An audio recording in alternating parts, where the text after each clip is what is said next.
Star Wars Jedi Knight 2 Jedi Outcast is a first-person shooter. Is someone there? Oh!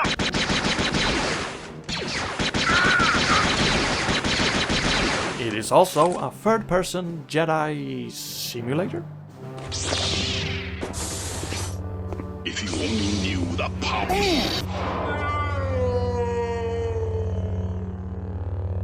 It is a very unique and fun game, with tons of stuff worth talking about. But for now, I'm only going to focus on Jedi Outcast's first level, Kejim Outpost.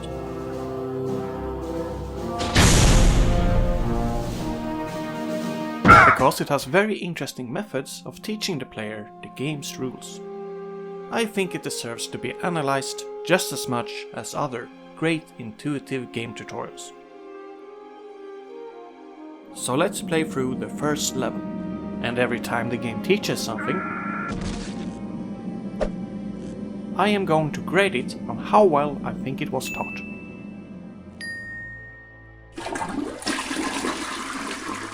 Which is incredibly subjective and unfair to do with over 20 years of hindsight.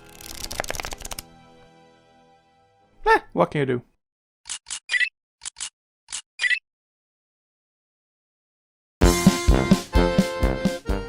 Thanks to the classic space text, we get enough context here about what has happened in the previous games. Because Jedi Knight 2 Jedi Outcast is actually the fourth part of a Star Wars spin-off story. In the first game you play as Kyle Katarn, a mercenary hired by the Rebel Alliance. In the second one he learns how to use lightsabers and force powers. But then in Mysteries of the Sith he gets tempted to join the dark side. So you had to play as Kyle's apprentice and smack some sense into him. Therefore, in between games, Kyle cut ties with the Force, and no longer has any Force powers or lightsabers. Just a blaster. And his mercenary partner, Jan, that gets kidnapped in every story that she's in. Sorry, I'm getting ahead of myself. They are now on a mission to investigate a supposedly abandoned outpost.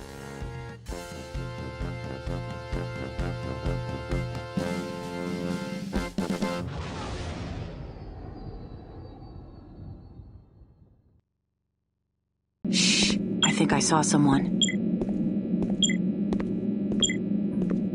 So right away there is a lot going on. There is a slight buzzing sound. You hear some annoying beeps. There is an interface to learn. You got a big orange text right in front of you. Jan says that she saw something and walks away. And there's a bunch of stuff obstructing your view. This is an overwhelming amount of information.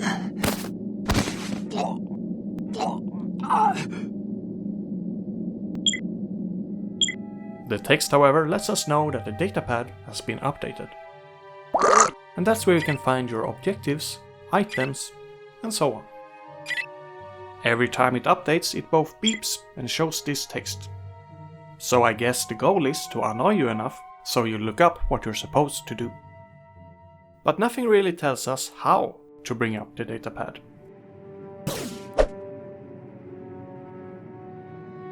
What Jan warned us about are two stormtroopers.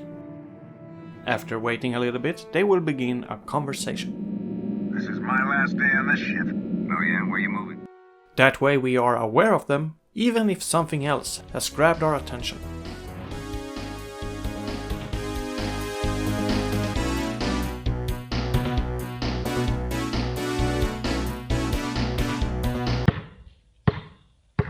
And if you decide to walk straight ahead, you'll also be able to see the stormtroopers while safely hidden.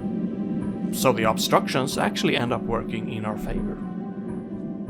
Somehow.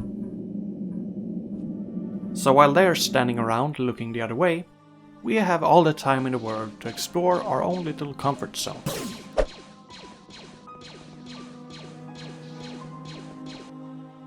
Following the buzzing sound gets us into a storage room with some conveniently well-stacked crates. And this thing on top looks very enticing.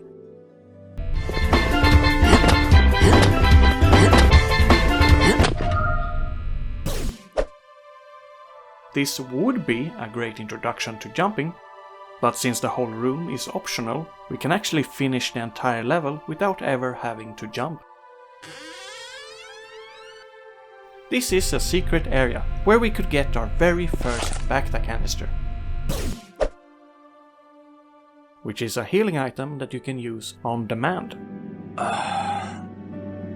But the game doesn't tell us that's what it is, unless you go digging through the datapad. So this does not do a good job of teaching us how to use healing items.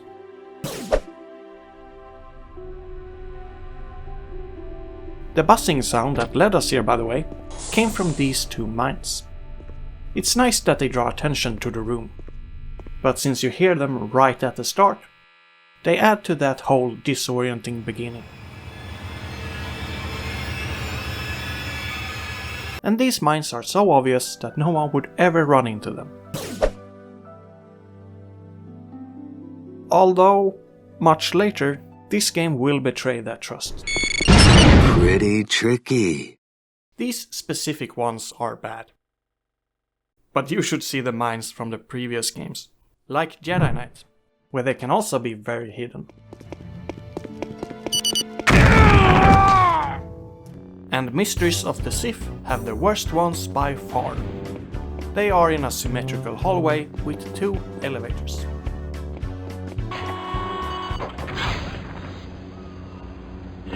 How could you possibly see that coming? As far as I know, there's only one way to avoid it. Blindly firing a rocket up an elevator shaft. Who would think to do that on their first try? There are rockets next to one of the elevators, so it's clearly what the developers want you to do. But this is a rebel ship under siege, so this shot is just as likely to kill your allies. The vents also makes me think there's another way to avoid the mines, but I've never been able to go through them. Every player has to have gotten hit by this. Sorry, I have been thinking about that for the past 15 years. Moving on. If we want these items, we're gonna have to destroy the mines. Now, because we got damage from that, we can run into the items and see that our ammo and health increases. But we only learn about this because the mines damaged us. If we got rid of them without getting hit, we wouldn't know what the items do.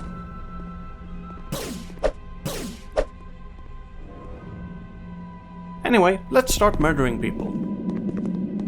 If we hover over something, we can see our cursor turning red and locking on to what we're aiming at. This way we know that we have a valid target. And then you're just one shot away from an amazing death animation. Jan will also join in and help out. This, however, means there's no way to sneak up on people with them around. Seriously? What a mess. There's a great thing with having an ally like this, though.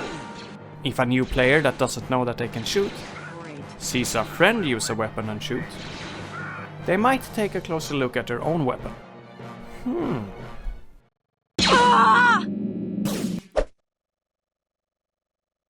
When stormtroopers are dealt with, they drop their weapons. And they throw them straight ahead. So there's a big possibility you'll accidentally walk into them. And if you don't have that weapon yet, you will switch to the new one automatically.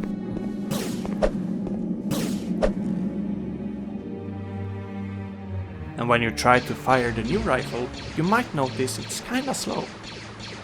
At least compared to Jan's identical weapon that fires rapid shots.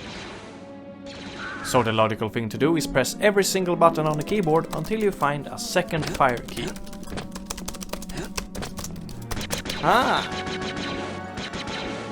It's a neat touch that Jan shows what the weapon can do, but I guess it's more likely that people will learn about rapid fire by looking up the controls and finding something called alt attack. I would at least never think of pressing the alt key to fire.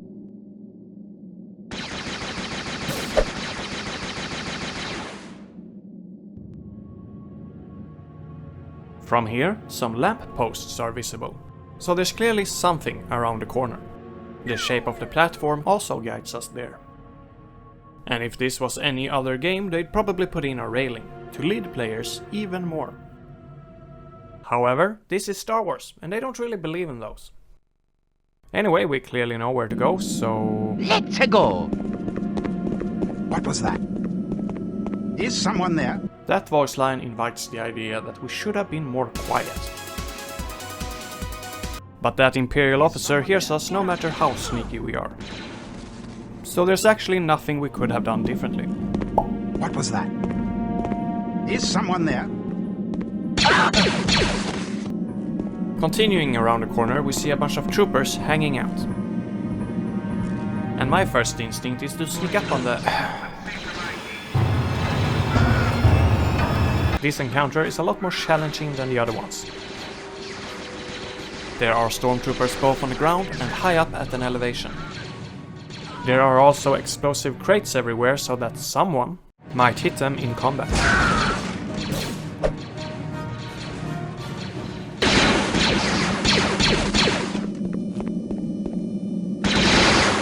Blasters aren't going to do much good against that.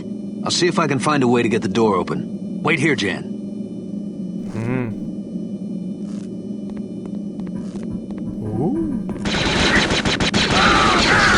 Those stormtroopers came from this door, which is tucked away behind a wall. So that way we'll first be introduced to the problem. We can't get inside. And then when all the stormtroopers run out, it's a hint at where to look for a solution. The door being slightly hidden is probably also to prevent you from doing this.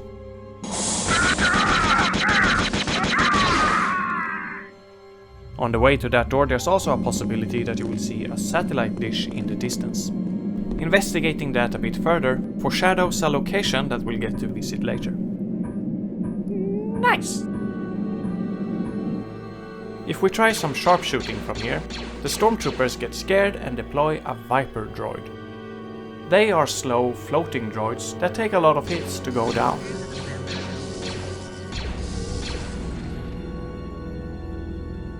And a problem here is that the Viper blends into the background.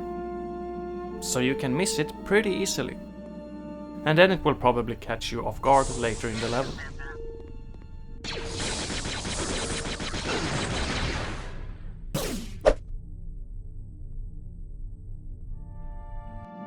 In here there's a shield power converter that can restore our shield points. And this is good placement for it since we just came from a combat encounter. So we have probably taken damage. The healing items from the secret area would have fit much better in here.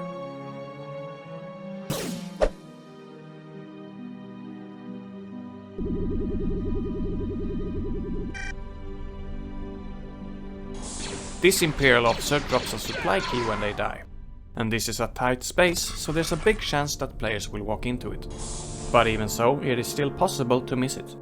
So Jan has this voice line. The Remnant usually has pretty tight security. Make sure you search any officers for key cards. But the officer stands completely still and will only fire at you from that set position. So if they had put them just a little bit to the right, the player wouldn't be able to continue without getting the key. I would have preferred that over exposition.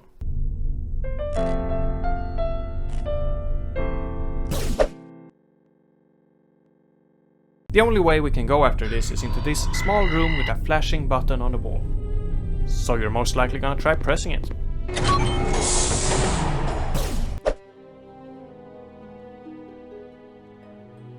And now we're back outside again, and within our sightline is a turret. It's always been there, but it was a bit easy to miss when we were in the middle of combat. So reintroducing it now, when there's time to breathe, is a good way to make us remember it. To the left is a locked room that we can't get inside. And to the other side is a room with a lift in it and not much else.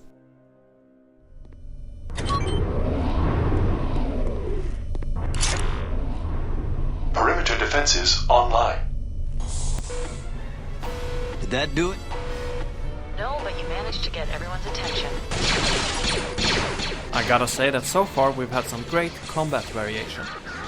We ambushed 2 stormtroopers, engaged a bunch of enemies on ground level while being shot at from above, and now we've got the advantage by being high up and having support from below. Those troopers came out of that locked room from before. If we peek inside, there's some ammo and health items.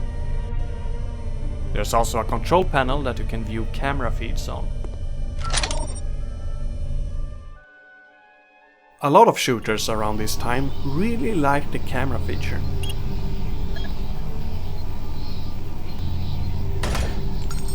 It's an easy way to foreshadow or just draw attention to upcoming parts.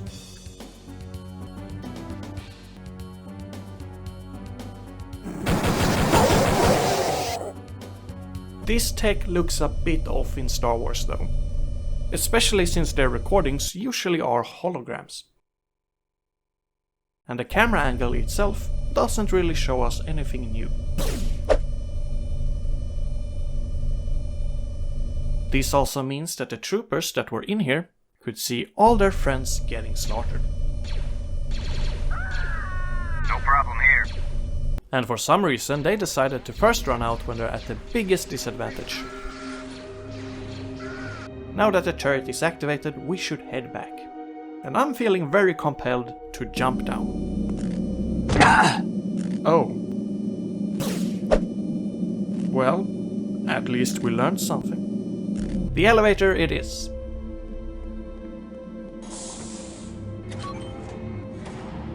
We can also stay here a bit to reveal a 3rd floor.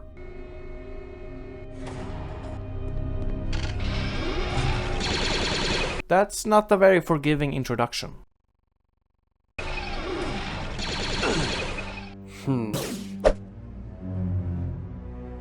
You encounter more auto turrets later in the level, and those work way better as first encounters. You'll see. On the basement floor we only have access to one other room. It has this flashing box, which we might have figured out we can interact with. To unlock it we need that supply key from the officer report. To really make sure that we learn about keys and boxes, this could have been put somewhere a lot less hidden.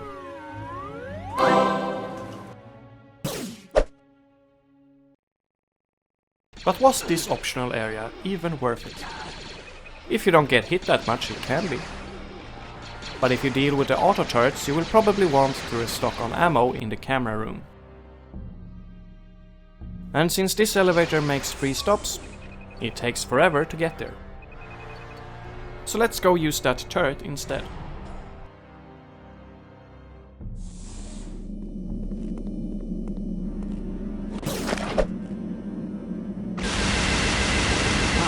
That's one way to do it. Why are you being judgmental about me using a turret? Especially when this was your first instinct. So yeah, now that we've solved our first real problem, we have finished the level's onboarding segment.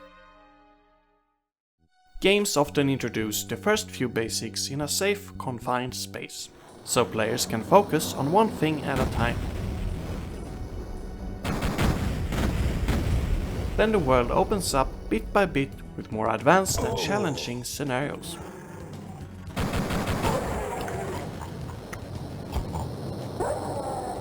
What I really love in this level is how fast and seamless they do all of that.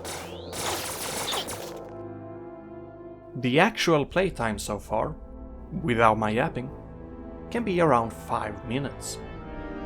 And in that short time span we've essentially learned everything that we need to know about the rules of the game.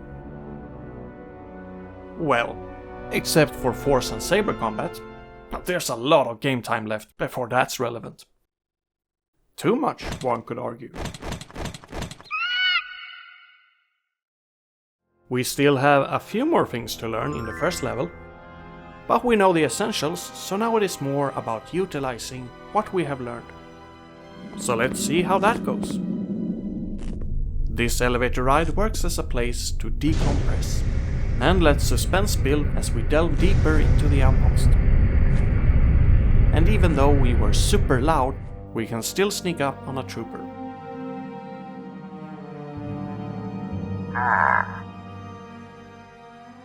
Give up, rebel! An officer will notice us though and unlock a big stormtrooper closet. When that room has been emptied, you might react to this destructible box that's standing on top of a vent. Now we just utilized our knowledge of 2 separate mechanics to progress. Or well, technically 3. If you ever run out of ammo, by the way, you will automatically equip your stun baton. It is not a trash picker, okay? See? It can hurt enemies.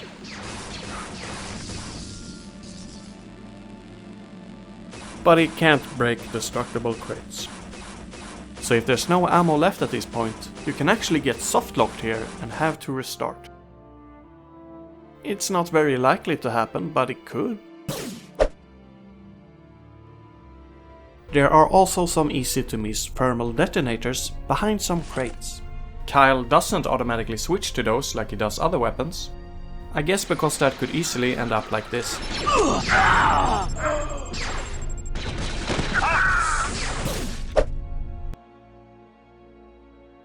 Down the vent there's this big thing that hurts you.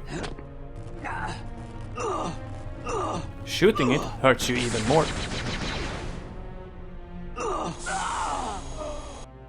You can destroy it, run away and wait out the blast. Or just shut it off and run past it.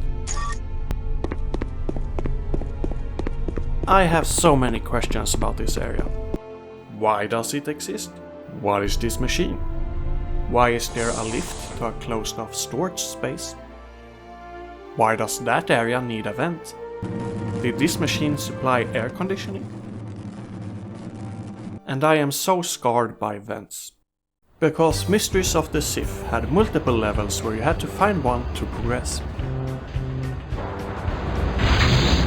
To the point where most of the gameplay is just looking for hidden vents.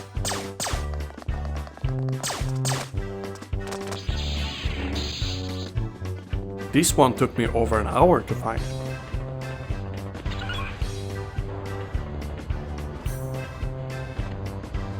I mean, come on. This feels a lot more like a secret area than it does the intended path. Sorry, I've been thinking about that for the past 14 years. What was I talking about? Right. Now that's cathartic.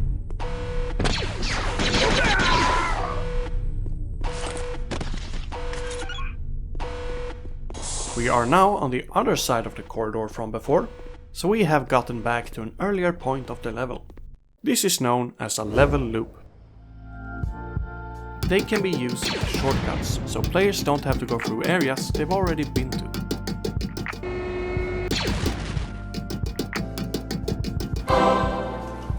Like, imagine if you couldn't go through the last door, and instead had to turn around and backtrack to the corridor. That wouldn't be fun. So instead we just add the little loop. Level loops are the best when they first show some sort of problem. We can't pass through a red door. And then you begin the loop and figure out a solution to the problem. Like finding these buttons that unlock the door. We don't really see it unlocking from here, which is a shame. But once we complete the loop, the game finds another way to let us know.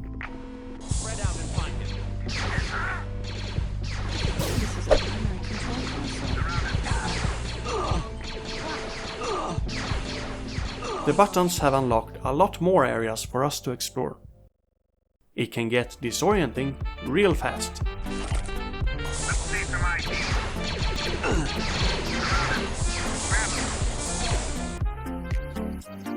How am I back here?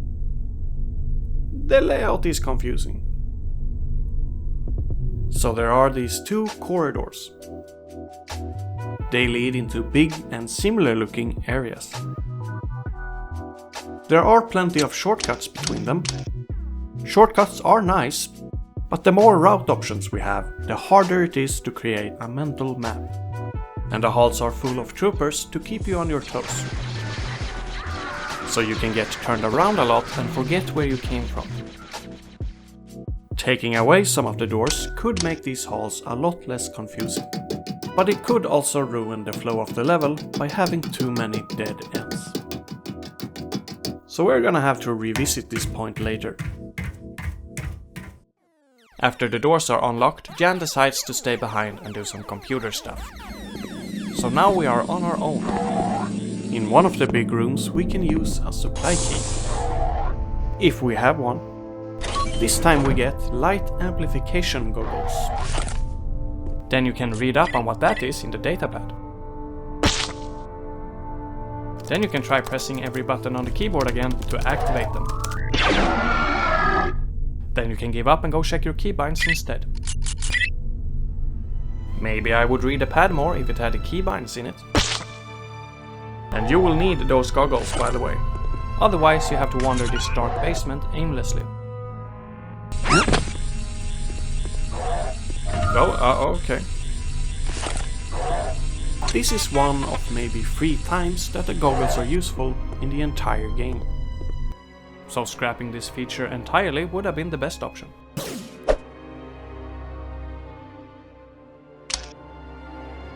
Even though this hole is enormous, we can't fit through here. But we hear activity on the other side, so there's clearly stuff to do there. A droid set off the security system on the lower level. For the first time in the game, we need to crouch. Which no one has shown us is an option.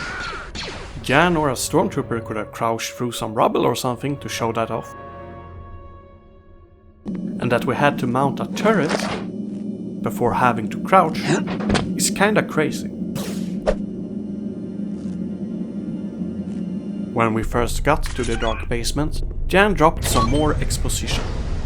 Kyle, the schematics show that the base is divided into 3 sections. And that information becomes relevant straight away, because in this room we can unlock the sections that I just mentioned. Did we even know they were locked? If we explored the outpost in a different order, we could have. But now, we might not have any idea of what we actually did. There is also a blue code displayed, Looks like an Imperial code. and a camera feed panel. The cameras show 2 areas with auto turrets, so that's a bit more helpful than the first camera was. But only if we register that these things are auto turrets. It's possible we might have not even seen one yet.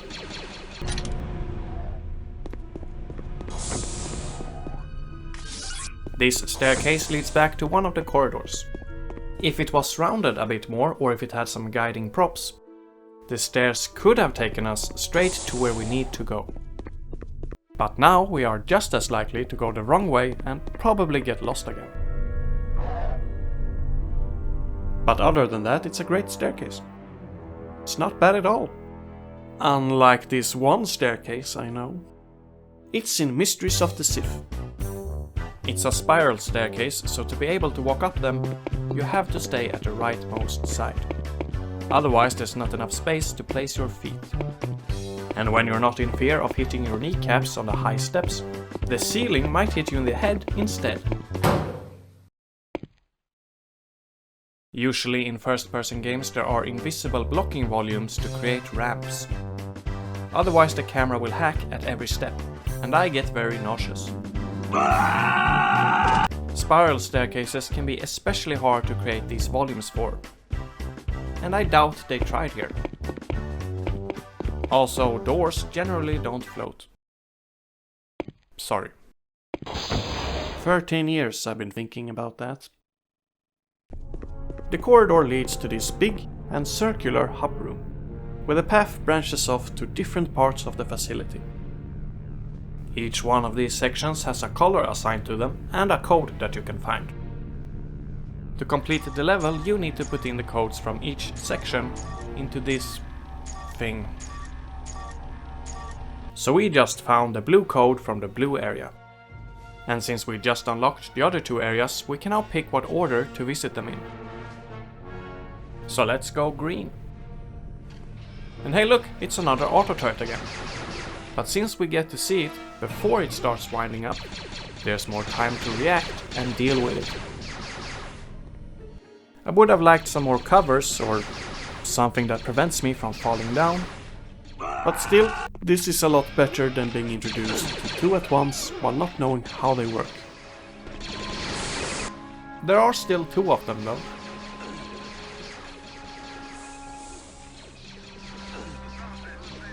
A 3rd corridor. At least this one isn't as intertwined as the other ones are.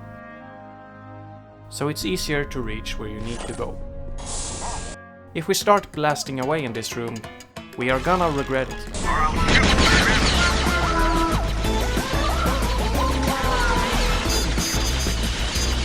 These walls have no visual tells, but we shouldn't shoot them. These ones do, but only after you've hit them.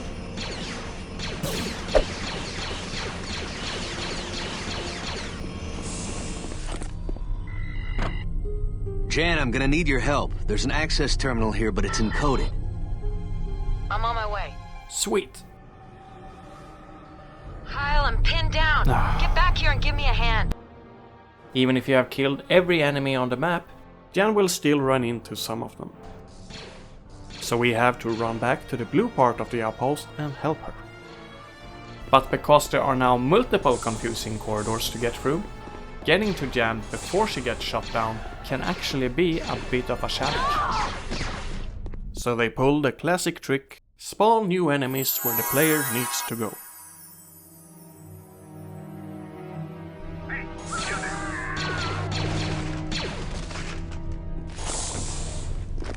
Took you long enough.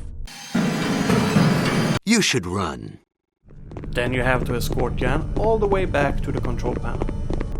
Which sadly means backtracking through an old area without anything new happening. That should get you where you need to go. Right, I definitely know where this door is. Okay, it turns out it's actually pretty close. So if you flipped around the room a little, you could have had a direct sightline to the door being unlocked. Then you wouldn't even need this small cutscene. The room we unlocked contains a green code. So we are now done in this section. But if we want, we can explore a bit more and find this area. It's actually a room we've already been to. It's the optional room where we first met the auto turrets. But if we skipped that part and instead got here through the green section, we now have access to a button that can turn off the auto turrets. Wait, let's recap. Early on in the level you can discover that this elevator has 3 stops, and you reach this room, and you have to face the auto turrets to get a reward.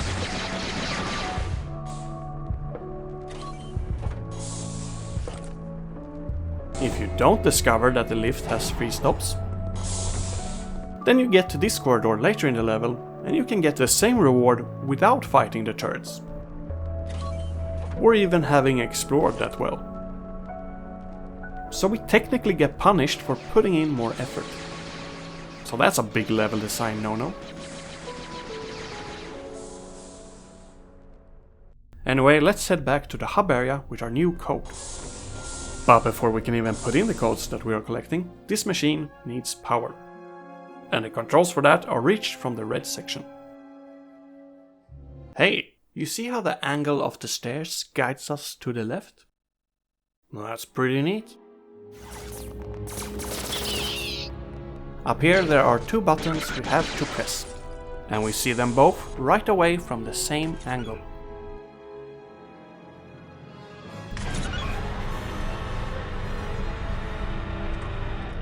And there we go. We can now put in the codes. So that felt unnecessary. It would be more satisfying if we were able to put in the codes right after we found them. And then when you see the machine for the first time, it will be a lot easier to tell what it's for. Which isn't really clear at first. It's offline. It's offline. It's off. If we didn't follow the stairs and went straight ahead, the troopers get the jump on us. But since randomly getting shot in the back would be annoying, they first give away their advantage. Let's see some ID.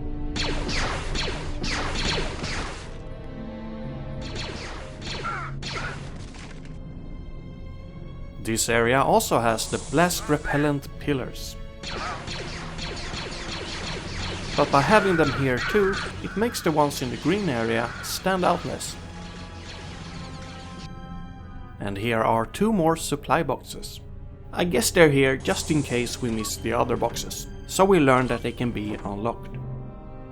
But since they also contain Bacta canisters, they make finding the other canisters less satisfying. Because for those ones you have to put in actual effort. These ones are just here. Interacting with this panel foreshadows a villain we'll get to meet much later. Convey my dissatisfaction with Commander Stephen on his performance. That's a neat touch. In the next area we learn that stormtroopers can never catch a break. Wait! Don't shoot! Watch your fire. Those are fuel valves.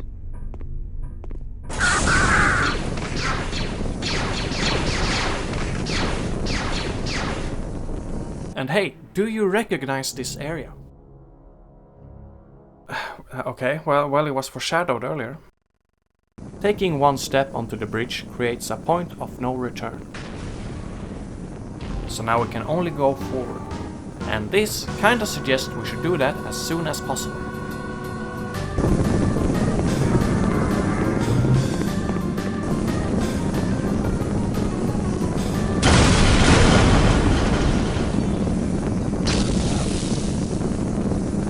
What was that? Just another day at work, Jan.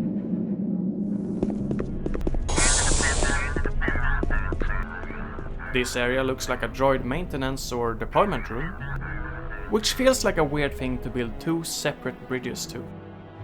Although I guess they have a satellite dish over there, so maybe it's the only place that they can get reception.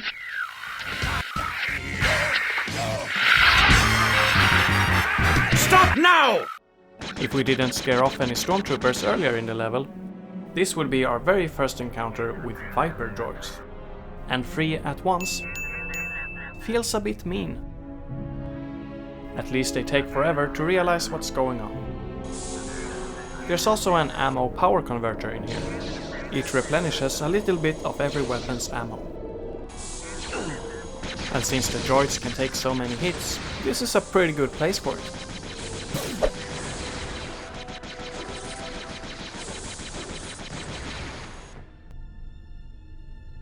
Leaving through the second bridge proves difficult.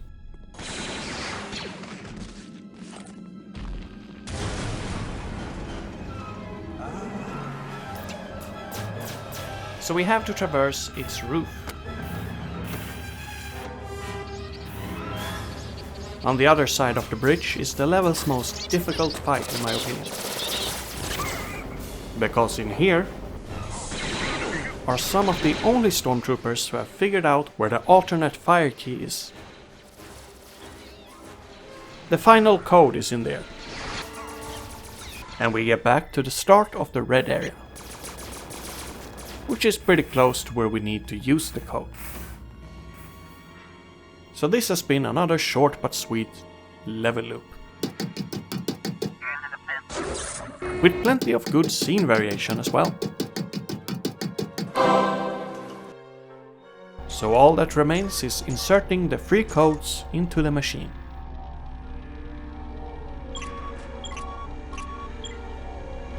Jan, prep the ship for takeoff. I just want to check out one last area. Meet with the ship. That concludes the level.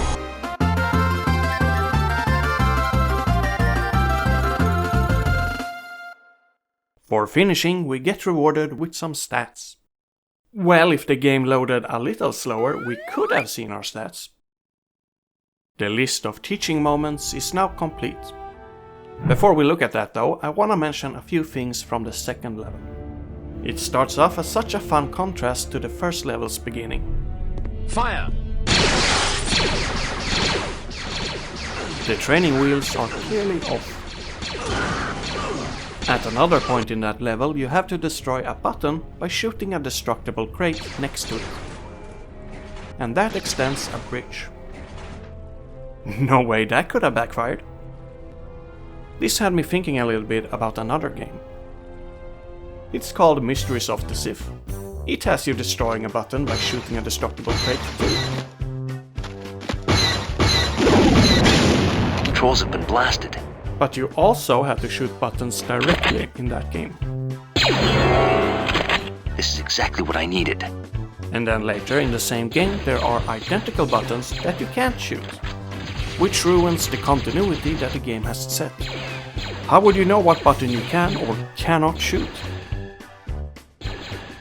But here in Jedi Outcast, this is the only time you destroy a button. And since it's done by a destructible, there's no continuity ruined for future buttons.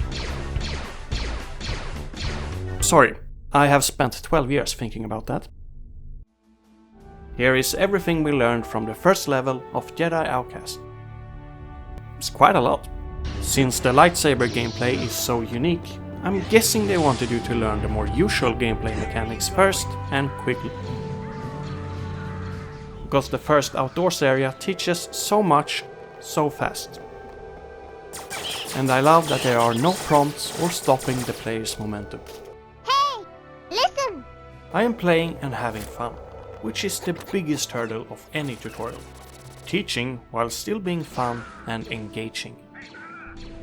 I felt some things didn't get taught that well, but the things that were are more important and kinda impressive.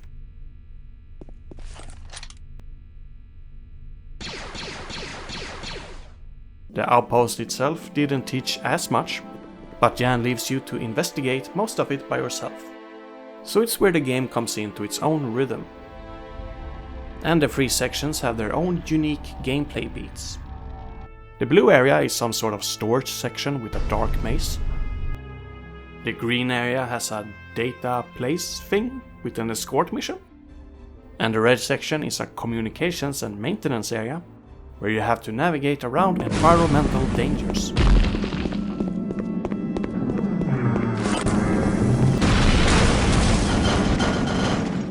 Exploration is a big part of this game. So you could argue that the 34th lesson is how to explore. So if you can't tell yet, I really love this level, but it isn't perfect. Which is why I kept this secret separate list of what could be improved. Like, do you remember the corridors I wanted to make less confusing? I was just going to experiment with that, and things got out of hand. Widen the search area.